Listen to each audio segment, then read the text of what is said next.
Hi everyone, welcome to iPlus training solutions. എല്ലാവരും സുഖമായിട്ടിരിക്കുന്നെന്ന് വിശ്വസിക്കുന്നു.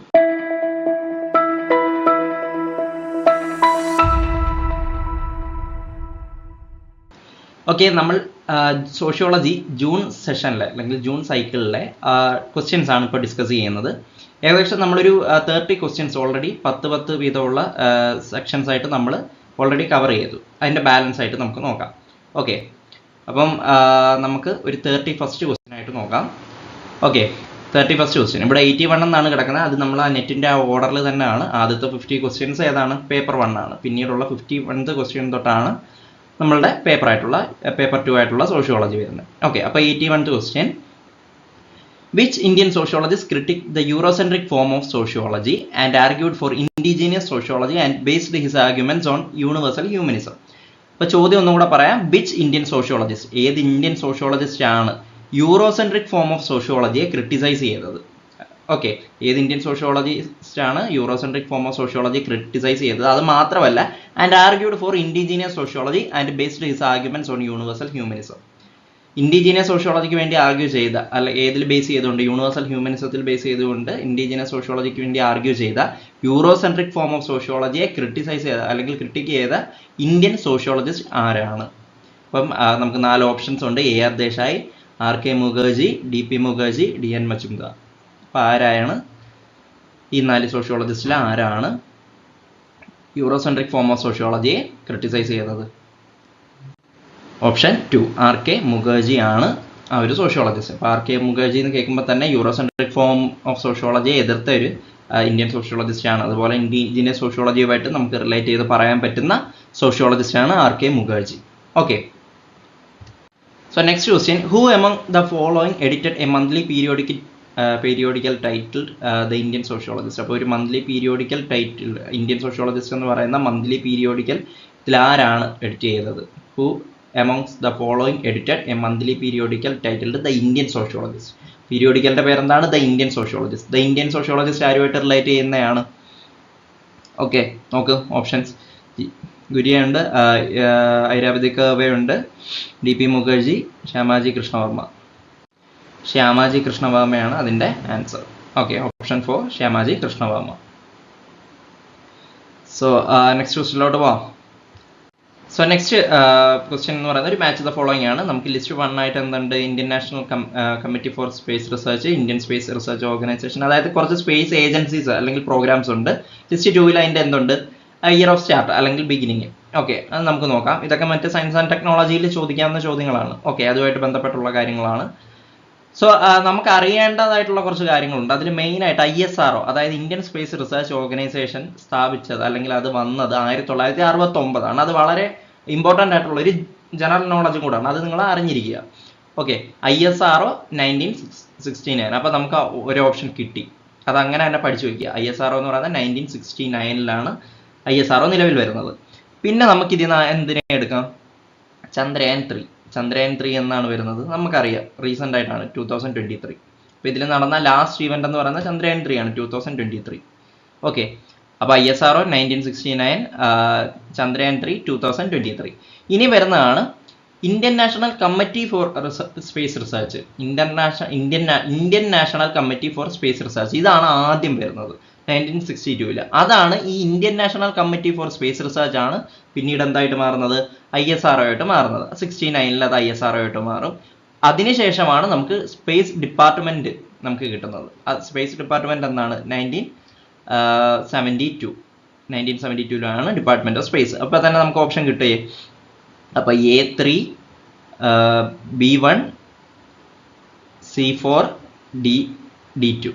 Okay, A3, B1, C4, D2. നോക്കിയേ, വേണ്ട, A3, B1, C4, D2. Option 3 ആണ് എൻ്റെ. ഓപ്ഷൻ 3 തന്നെയാണ്. ഓക്കെ, സോ ഇനി നെക്സ്റ്റ് ക്വസ്റ്റ്യൻ ആണ്. അതും മാച്ച് ദ ഫോളോയിങ് ആണ്. ലിസ്റ്റ് 1 ഉണ്ട്, ലിസ്റ്റ് 2 ഉണ്ട്. Organic analogy, system in equilibrium, consensus universalis, causal functional analysis. അപ്പോൾ ഇത് ആരൊക്കെയാണ് ഇതുമായിട്ട് റിലേറ്റ് ചെയ്തതെന്ന് നോക്ക്. നിങ്ങൾ തന്നെ ആൻസർ കണ്ടെത്താൻ നോക്ക്. നിങ്ങൾ ഇതിൽ പലതും കേട്ടിട്ടുള്ളതായിരിക്കും അല്ലേ? നിങ്ങൾക്ക് തന്നെ കണക്ട് ചെയ്യാൻ പറ്റും. അതിൽ തന്നെ നമുക്ക് ഓക്കെ, നമുക്ക് ചെയ്യാൻ പറ്റും. ഏതാ? ഒന്ന് ഓർഗാനിക് അനലോഗി ആരുമായിട്ട് ബന്ധപ്പെട്ടാണ്? സ്പെൻസറുമായിട്ട് ബന്ധപ്പെട്ടാണ് അല്ലേ? നോക്കാം. Organic analogy Spencer, system in equilibrium Pareto ആയിട്ട് റിലേറ്റ് ചെയ്തതാണ്, ഇക്വിലിബ്രിയമായിട്ട്. പിന്നെ ദെൻ കോൺസെൻസസ് യൂണിവേഴ്സാലിസ് ആരുമായിട്ട് ബന്ധപ്പെട്ടാണ്? കോംറ്റേവായിട്ട് ബന്ധപ്പെട്ടാണ്. കോസൽ ഫംഗ്ഷൻ അനാലിസിസ് ദർക്കൈമുമായിട്ട് ബന്ധപ്പെട്ടാണ്. അപ്പോൾ A2 B4 C1 then D3. അപ്പോൾ ഒന്നുകൂടെ പറയാം, A2 B4 C1 D3. Option 4 അല്ലേ? ഓപ്ഷൻ 4 ആണ് ഇതിൻ്റെ റൈറ്റ് ആയിട്ടുള്ള ആൻസർ. ഓക്കെ, നെക്സ്റ്റ് ക്വസ്റ്റ്യനിലേക്ക് പോവാം. So next question, arrange the എൻവയോൺമെന്റൽ movements of India in chronological order. ഇന്ത്യയിൽ നടന്നിട്ടുള്ള എൻവയോൺമെന്റൽ മൂവ്മെന്റ്സ് ക്രൊണോളജിക്കൽ ഓർഡറിൽ ആക്കാനാണ്. ഓക്കെ, നമ്മൾ നേരത്തെ പറഞ്ഞ ക്രൊണോളജിക്കൽ ഓർഡർ വളരെ ഇമ്പോർട്ടൻ്റ് ആയിട്ടുള്ളതാണ്. ഒരുപാട് ചോദ്യങ്ങൾ ഈ കഴിഞ്ഞ ഈ ജൂൺ എക്സാമിന് വന്നിട്ടുണ്ട്. അപ്പോൾ ഈ ക്രൊണോളജിക്കൽ ഓർഡർ അറിയണമെന്നുണ്ടെങ്കിൽ ഈ ഈവൻറ്റ്സ് എന്താണെന്ന് നമ്മൾ മനസ്സിലാക്കണം. ഓക്കെ, അപ്പോൾ ഇതെല്ലാം ഇന്ത്യൻ എൻവയോൺമെന്റൽ മൂവ്മെന്റ്സ് ആണ്. ഇന്ത്യയിൽ നടന്നിട്ടുള്ള എൻവയോൺമെന്റൽ മൂവ്മെന്റ്സ് ആണ്. പല കാരണങ്ങൾ, പല സ്ഥലങ്ങളിൽ നടന്ന മൂവ്മെന്റ്സ് ആണ്. അപ്പോൾ ആദ്യം ഇത് ഏത് വർഷമാണ് നടന്നതെന്ന് അറിയാതെ നമുക്ക് ഇതെന്ത് ചെയ്യാൻ പറ്റത്തില്ല, ക്രൊണോളജിക്കൽ ഓർഡറിൽ ചെയ്യാൻ പറ്റത്തില്ല. അറ്റ്ലീസ്റ്റ് നമുക്ക് റീസെൻ്റ് ആയിട്ട് നടന്നതെങ്കിലും അല്ലെങ്കിൽ ഏറ്റവും പണ്ട് നടന്നതെങ്കിലും അറിഞ്ഞിരുന്നാൽ നമുക്കൊരു ഐഡിയ കിട്ടും എങ്ങനെ ഇതൊരു ഓർഡർ വരും എന്നുള്ളത്. അതിൽ നിന്ന് നമുക്ക് ഓപ്ഷനിലേക്ക് അല്ലെങ്കിൽ കറക്റ്റ് ആൻസറിലേക്ക് എത്താനും പറ്റും. അപ്പോൾ ഇവിടെ നോക്കൂ, Silent Valley Chipko movement, Narmada Bachao Andolan, Appiko movement, Chilika Bachao Andolan. ഇതിൽ സൈലന്റ് വാലി മൂവ്മെന്റ് എവിടെ നടന്നതാണ്? നമ്മുടെ കേരളത്തിൽ നടന്നതാണ്. ഓക്കെ, ചിപ്കോ മൂവ്മെന്റ്, നർമ്മദ ബച്ചാവോ ആന്തോളൻ, ഇതെല്ലാം നിങ്ങൾ കേട്ടിട്ടുള്ളതാണ്. പക്ഷേ നിങ്ങൾക്ക് ചിലപ്പോൾ ആ ഒരു സമയത്ത് ഇത് എപ്പോഴാണ് നടന്നതെന്ന് കൃത്യമായിട്ട് അറിയാൻ സാധ്യതയില്ല. അപ്പോൾ നിങ്ങൾക്ക് അറിയാവുന്നത് അത്രയും നിങ്ങൾ പഠിച്ചു വയ്ക്കുക, ഏറ്റവും എളുപ്പമുള്ളത് അതിൻ്റെ ഇയർ കൃത്യമായിട്ട് പഠിക്കുക. അപ്പോൾ അത് വെച്ച് നമുക്ക് മറ്റേത് കണക്ട് ചെയ്ത് ആൻസറിലേക്ക് എത്താം. ഓക്കെ, അപ്പോൾ ഇവിടെ നോക്ക്, ഞാൻ ഇതിൻ്റെ ഓരോ വർഷങ്ങൾ കൃത്യമായിട്ട് പറയാം. ഓക്കെ, ഇപ്പോൾ സൈലന്റ് വാലി മൂവ്മെന്റ്, ഇവിടെ ഒരു ചെറിയ കൺഫ്യൂഷൻ കേസ് വരുന്നത്, silent Valley movement Chipko movement 1973 പക്ഷേ ഒരു ക്രൊണോളജിക്കൽ ഓർഡർ വരുമ്പോഴത്തേക്ക് ചിപ്കോ മൂവ്മെന്റ് ആണ് ആദ്യം പറയുന്നത്. ഓക്കെ, ചിപ്കോ മൂവ്മെന്റ് ആണ് ഫസ്റ്റ് വരുന്നത്, അതിന് ശേഷമാണ് സൈലന്റ് വാലി മൂവ്മെന്റ് വരുന്നത്. ഓക്കെ, അപ്പം ഇതിൽ നിന്ന് തന്നെ ആൻസറിലേക്ക് എത്താം. ചിപ്കോ മൂവ്മെന്റ് 1, സൈലന്റ് വാലി 2, അതിനുശേഷം അപ്പിക്കോ മൂവ്മെന്റ് 3, ദെൻ ഏതാണ് Narmada Bachao Andolan 4, and finally Chilika Bachao Andolan. Okay, അപ്പോൾ ഇതിൽ ഏറ്റവും അവസാനം നടന്നത് ചിൽക്ക ബച്ചാവോ ആന്തോളനാണ്. ബാക്കി നിങ്ങൾക്ക് കിട്ടുമല്ലോ.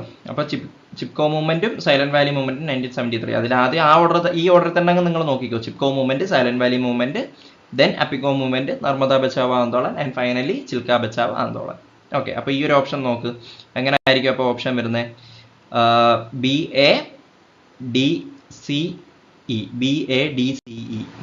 BADCE ഓപ്ഷനിലുണ്ടോ?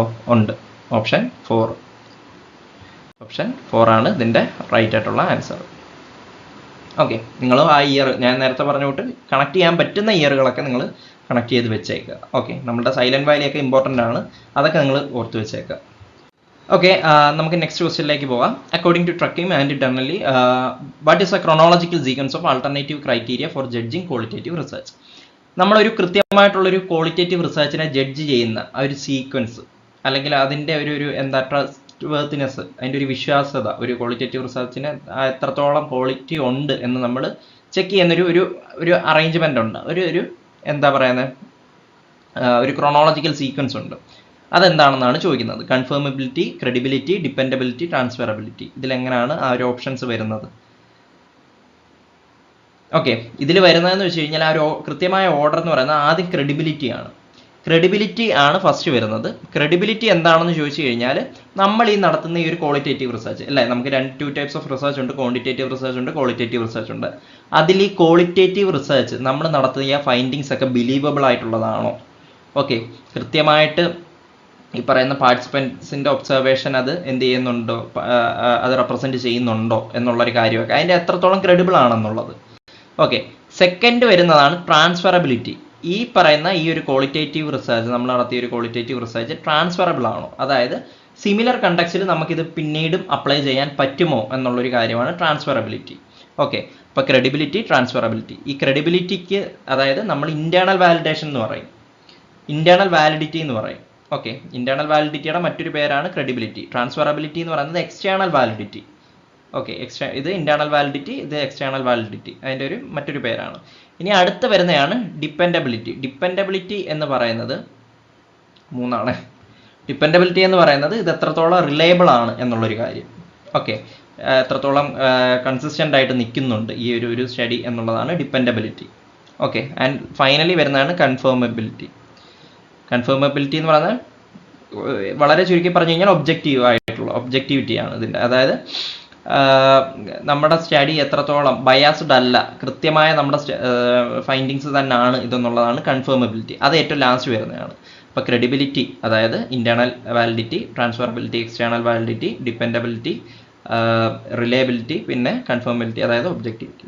ഓക്കെ, ഇത് നാലുമാണ്. ഇങ്ങനെയാണ് ഓർഡർ. അപ്പോൾ BDCA നോക്കുക, ഓപ്ഷൻ BDCA ഓപ്ഷൻ 4 ആണ് റൈറ്റ് ആയിട്ടുള്ള answer. Okay, then next question, the term symbolic interactionism was first introduced by whom amongst the following? Simple ആയിട്ടുള്ള ആൻസർ ആണ്. ഇത് കൺഫ്യൂഷൻ ആണ് ചിലർക്ക്. എല്ലാവരും GH മീഡ് പോയി, അതായത് GH മീഡ് പോയി എഴുതാൻ സാധ്യതയുണ്ട്. GH മീഡ് അല്ല, ആരാണ്? ബ്ലൂമർ ആണ് സിംബോളിക് ഇൻട്രാക്ഷനിസം എന്ന ടേം ആദ്യമായിട്ട് ഇൻട്രൊഡ്യൂസ് ചെയ്യുന്നത്. ദ ടേം സിംബോളിക് ഇൻട്രാക്ഷനിസം, അവിടാണ് നിങ്ങൾ ശ്രദ്ധിക്കേണ്ടത്. ടേം സിംബോളിക് ഇൻട്രാക്ഷനിസം ആരാണ് ഇൻട്രൊഡ്യൂസ് ചെയ്തത് ആദ്യം? ഹെർബർട്ട് ബ്ലൂമർ ആണ്. ഓക്കെ, ക്ലിയർ ആണേ? The next question, when a subculture conspicuously and deliberately opposes certain aspects of the large culture, it is known as. അതായത് ഒരു സബ് കൾച്ചർ, ഒരു താന്ന് നിൽക്കുന്ന കൾച്ചർ ഡെലിബറേറ്റ്ലി അവിടെ ഉള്ള ഒരു ലാർജർ കൾച്ചറിന്റെ സർട്ടൻ ആസ്പെക്ട്സിനെ ഒപ്പോസ് ചെയ്യുകയാണെങ്കിൽ, എതിർക്കുകയാണെങ്കിൽ, അതിനെ നമുക്ക് എന്ത് പറയാം? അതിൽ ആ ക്വസ്റ്റിനിൽ നിന്ന് തന്നെ നമുക്ക് കിട്ടും ആൻസർ. എന്താണ്? കൗണ്ടർ കൾച്ചർ അല്ലേ? അസിമിലേഷൻ എന്താണെന്ന് അറിയാം. നമ്മൾ അതേ ഒരു ലാർജർ കൾച്ചറിന്റെ കാര്യങ്ങൾ നമ്മൾ ഇമിറ്റേറ്റ് ചെയ്യുവാണെങ്കിൽ, അല്ലെങ്കിൽ ഒരു സബ് കൾച്ചർ ഇമിറ്റേറ്റ് ചെയ്യുവാണെങ്കിൽ, ഫോളോ ചെയ്യുവാണെങ്കിൽ അതിനെ അസിമിലേഷൻ എന്ന് പറയാം. ദെൻ കൾച്ചറൽ കോൺഫ്ലിക്റ്റും അറിയാം, കൾച്ചറൽ ഷോക്ക് അറിയാം. കൾച്ചറൽ ഷോക്ക് എന്ന് പറയുന്നത് എന്താണ്?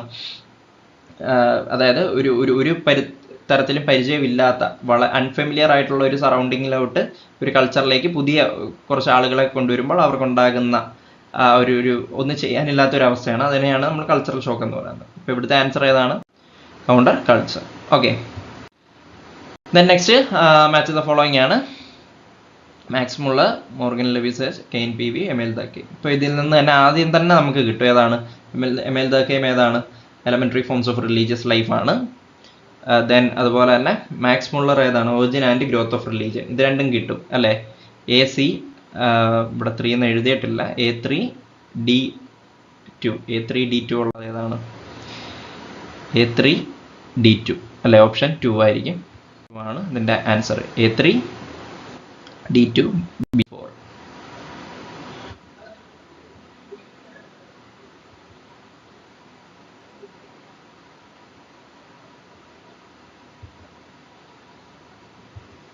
ഇങ്ങനെയാണ് ഇതിൻ്റെ ആൻസർ. ഓക്കെ, അപ്പോൾ Max Muller origin and growth of religion, Morgan ലെവിസേജ് മോർഗൻ്റെ ഏതാണ്? Ancient society. ദെൻ കെയ്ൻ PVയുടെ ആണ് history of Dharmashastra, Kane PV. Then ദർക്കെയിമിൻ്റെ അറിയാലോ, elementary forms of religious life. ഇവരുടെ കോൺട്രിബ്യൂഷൻ ആണ് സ്കോളറും അവരുടെ കോൺട്രിബ്യൂഷനും. ഓക്കെ, ക്ലിയർ ആണല്ലോ? ഓക്കെ, ലാസ്റ്റ് ക്വസ്റ്റ്യൻ ആണ്. Among the following tribes which one practised fraternal polyandry. താഴെ കുറച്ച് ട്രൈബ്സ് തന്നിട്ടുണ്ട്, ട്രൈബ്സിൻ്റെ പേര് തന്നിട്ടുണ്ട്. ഇതിൽ ഫ്രട്ടേണൽ പോളിയാൻഡ്രി ഫോളോ ചെയ്യുന്ന, പ്രാക്ടീസ് ചെയ്യുന്ന ഏത് ട്രൈബാണ്? ഫ്രട്ടേണൽ പോളിയാൻഡ്രി എന്താണെന്ന് ചോദിച്ചു കഴിഞ്ഞാൽ, ഒരു വുമൺ ഒരേ സമയം ഒന്നിലധികം ബ്രദേഴ്സിനെ കല്യാണം കഴിക്കുന്ന, അല്ലെങ്കിൽ ഒന്നിലധികം ബ്രദേഴ്സിൻ്റെ വൈഫായിട്ട് ഒരേ സമയം ഒരു വുമൺ നിൽക്കുന്ന ആ ഒരു പ്രാക്ടീസിനെയാണ് എന്തെന്ന് പറയുന്നത്? ഫ്രട്ടേണൽ പോളിയാൻഡ്രി എന്ന് പറയുന്നത്. ഫ്രട്ടേണൽ പോളിയാൻഡ്രി മെയിനായിട്ട് ഫോളോ ചെയ്യുന്ന ട്രൈബ് ഏതാണെന്ന് ചോദിച്ചു കഴിഞ്ഞാൽ തോഡ ട്രൈബാണ്.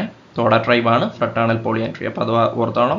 തോഡ ട്രൈബ് എന്തുമായിട്ട് റിലേറ്റ് ചെയ്തിരിക്കുന്നു? ഫ്രട്ടേണൽ പോളിയാൻഡ്രി ഏത് ട്രൈബുമായിട്ട് റിലേറ്റ് ചെയ്ത് നിൽക്കുന്നു എന്ന് ചോദിച്ചു കഴിഞ്ഞാൽ തോഡ ട്രൈബാണ്. Okay, Toda tribe. സോ ഇത്രയുമാണ് നമുക്ക് ഒരു 10 ക്വസ്റ്റ്യൻസ്. നമുക്കിനി അടുത്ത 10 ക്വസ്റ്റ്യൻസിൻ്റെ അടുത്ത സെഷനും കൂടെ ഉണ്ട്. അപ്പോൾ ഈ ഒരു 10 ക്വസ്റ്റ്യൻസ് നിങ്ങൾക്ക് കൃത്യമായിട്ട് മനസ്സിലായെന്ന് വിശ്വസിക്കുന്നു. ഓക്കെ, നിങ്ങൾ ജസ്റ്റ് ഈ ക്വസ്റ്റ്യൻസ് തന്നെ നിങ്ങൾ റിപ്പീറ്റ് ചെയ്യുക. റിപ്പീറ്റ് ചെയ്യുന്നതിനനുസരിച്ച് നമുക്ക് കൂടുതലും ക്വസ്റ്റ്യൻസ് നമ്മുടെ മനസ്സിൽ കിടക്കത്തുള്ളൂ. നമുക്ക് പിന്നീടും ഇത് ഈ റിപ്പീറ്റഡ് ആയിട്ട് ഈ ക്വസ്റ്റ്യൻസ് ചോദിക്കുകയാണെങ്കിൽ നമുക്ക് അത് ആൻസർ ചെയ്യണമെന്നുണ്ടെങ്കിൽ നിങ്ങൾ ഈ ക്വസ്റ്റ്യൻസ് ഒക്കെ എന്ത് ചെയ്യുക? റിപ്പീറ്റ് ചെയ്യുക. ഓക്കെ, സോ ഇത്രയുമാണ് ഈ റിട്ടൺ ക്വസ്റ്റ്യൻസ്. Thank you.